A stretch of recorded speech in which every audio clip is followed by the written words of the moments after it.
Hello my dear students, how are you? Hope all you are well in your home. And today we'll gonna to start another class for you. That is your grammar class, favorite grammar class I should say. And today we will learn a very important topic. So everybody get ready with your book, exercise copy and pen. Clear? And I am telling you to listen each and every sentence today very carefully. Why? Because if you miss or if you listen the class not carefully, then you will not understand the topic. Okay, it's very important, very precious topic. So what? Today we will learn about tense. What? Tense. Clear?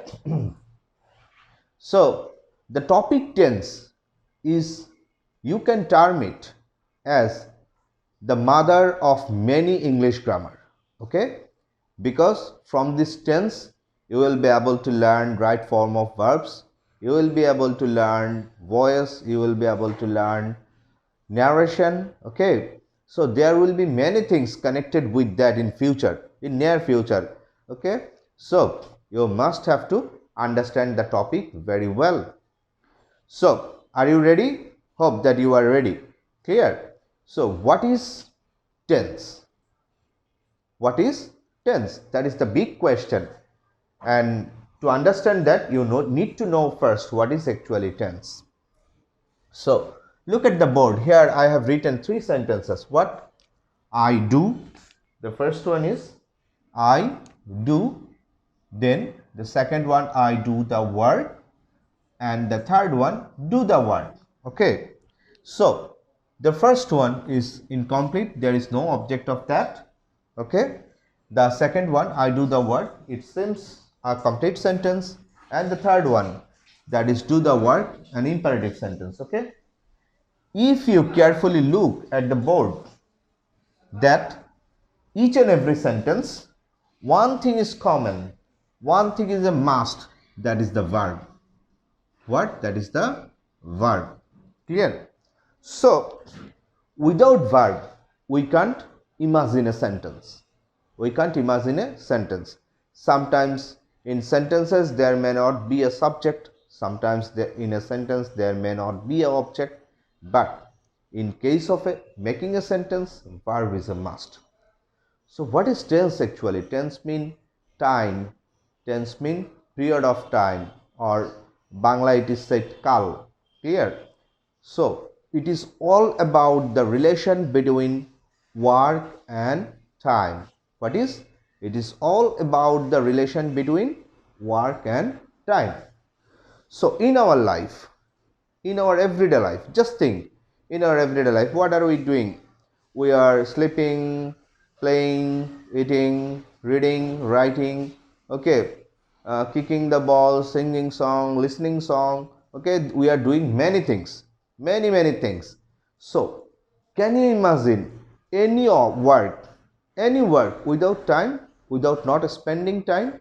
No, that is not totally possible. If you do something, you must have to invest your time.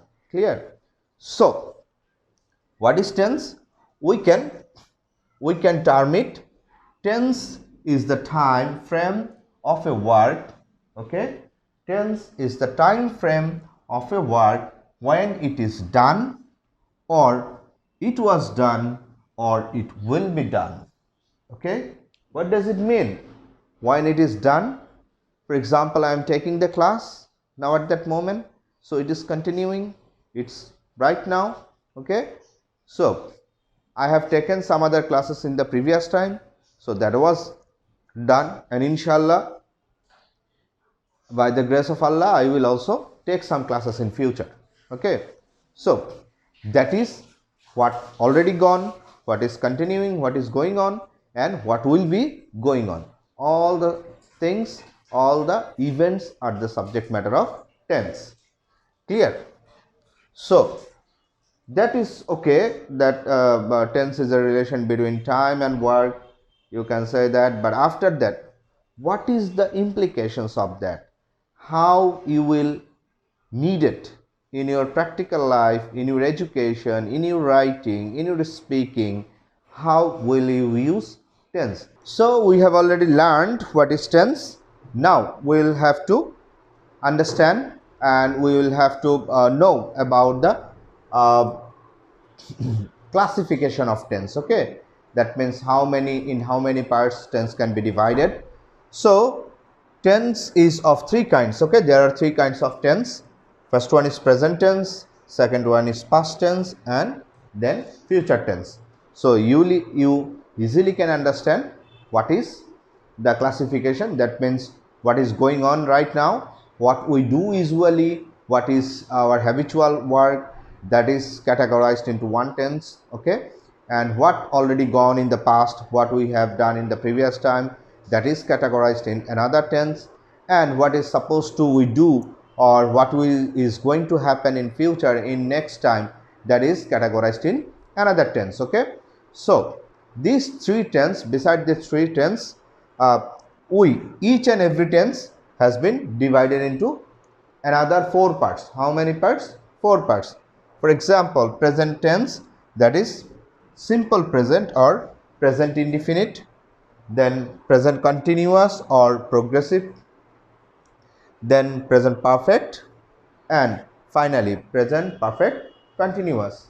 At the same way we can say past indefinite, past continuous, past perfect, and past perfect continuous. Then future indefinite, future continuous, future perfect continuous. Okay, and like that. So in total what happens? 12 tenses. How many tenses? 12 tenses.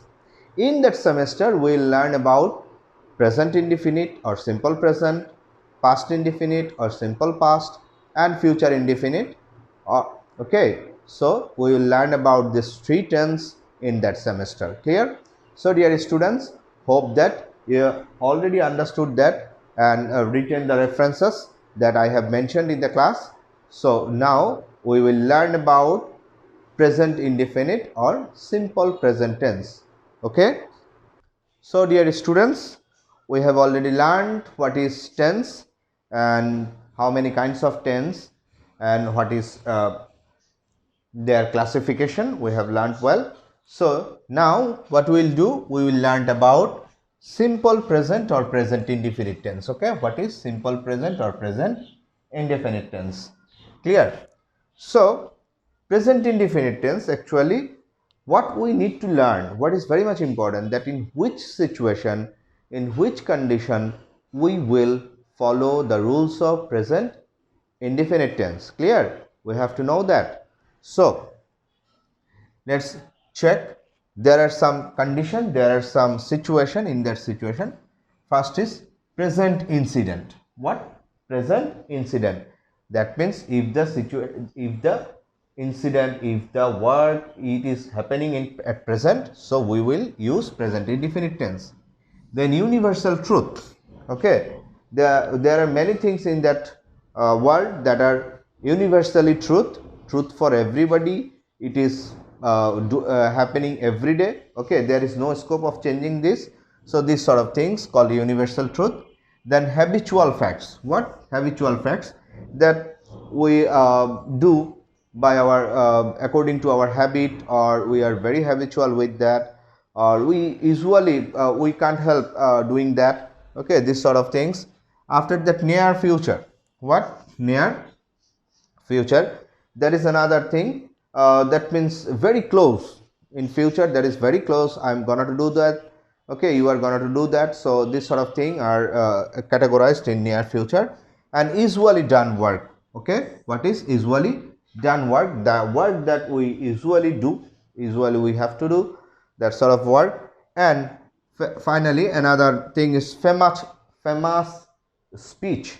Famous speech, that means the speech is very much famous among us. We give the reference of that sort of speech that is said by a famous person, that sort of things.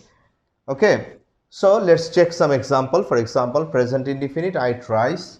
You are doing that at moment. Okay, he reads the book. That is also a very present. He reads the book. That means just now, right at that moment, he is doing that. Okay, actually not doing that. He usually do that. This sort of things. And universal truth. What is the earth moves round the sun? What the earth moves round the sun? Okay, so the earth is moving. We know that there is another, maybe the earth moves round the sun, then the sun rises in the east. Okay, the sun sets in the west. Okay, the moon gives us light at night. There may be many more. Man is mortal. Okay, these sort of things. There are many sentences, many words that are truth, universally truth for everybody. So that will be categorized in that. Then habitual facts. Okay, please, habitual facts. You can also say that, sir, usual work and habitual facts, there is slight difference between the two. Okay, they are not totally same. Why? Because in fact, habitual facts that are not bound we are not bound to do, we are not usually do. Okay, for example, I go to school regularly, but that is not a habitual fact. Habitual fact is that, for example, by habit we do. If you don't brush, if you don't go school in a single day, I think you will not feel so much pain. But if you don't have your brush in the morning, you will, the whole day will feel pain, you will feel exhausted, isn't it? So if you just take exercise regularly, if you recite the Holy Quran every morning, these sort of things are included in habitual facts. Clear?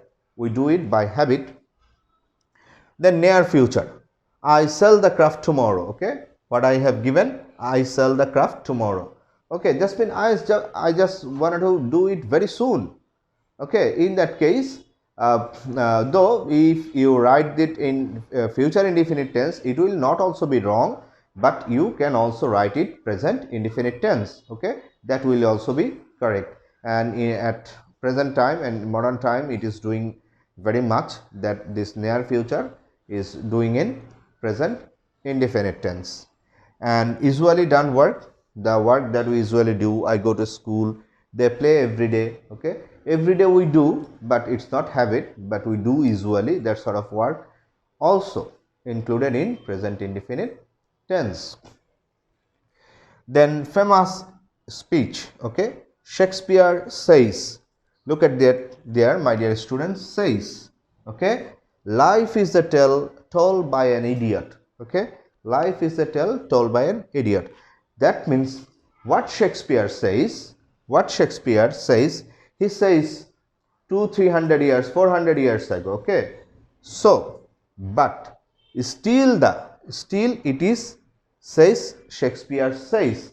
That means as his speech is famous, it is greeted, he is a famous person, like many other famous persons said many things.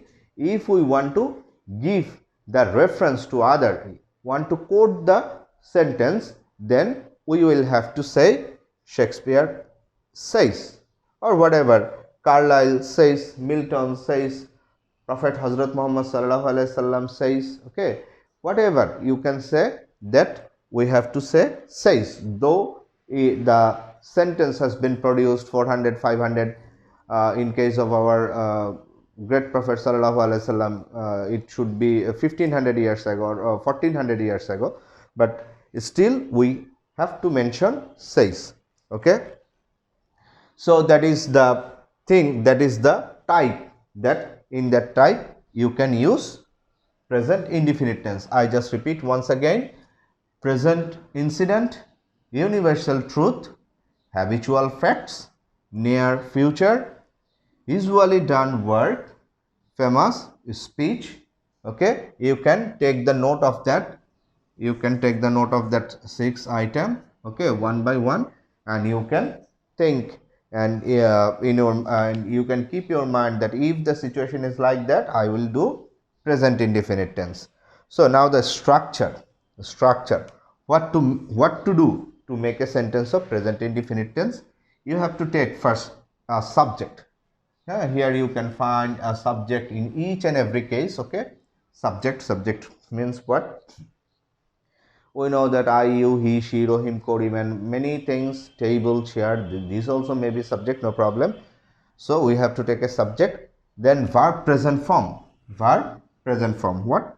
We know that there are usually three forms we use: present, past, and past participle, right?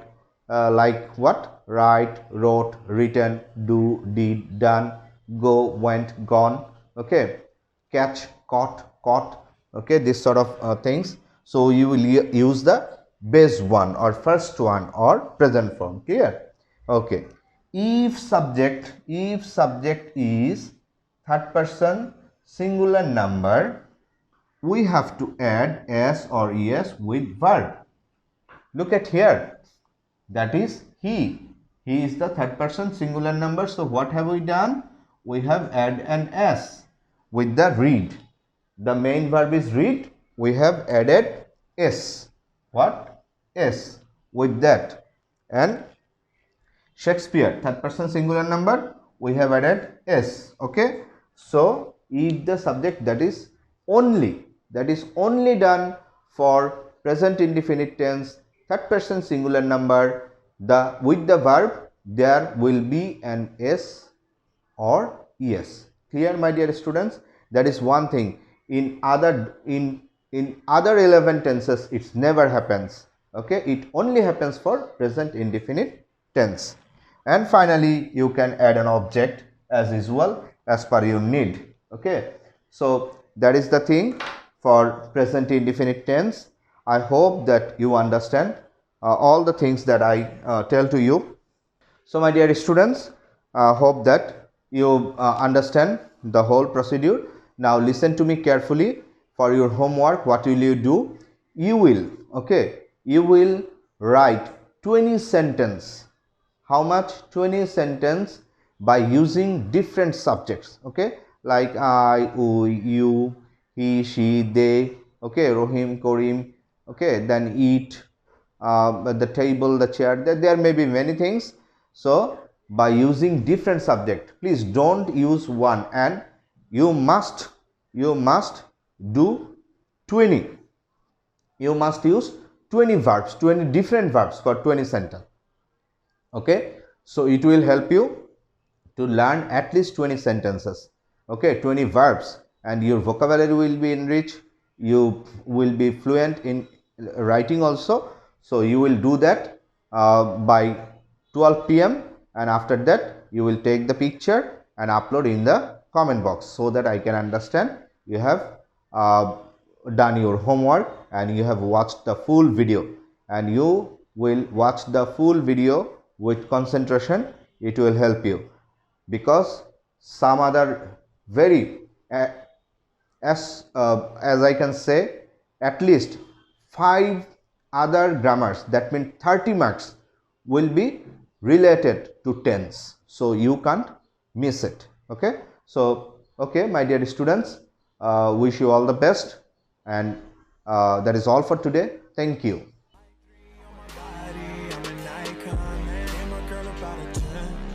I should fuck her in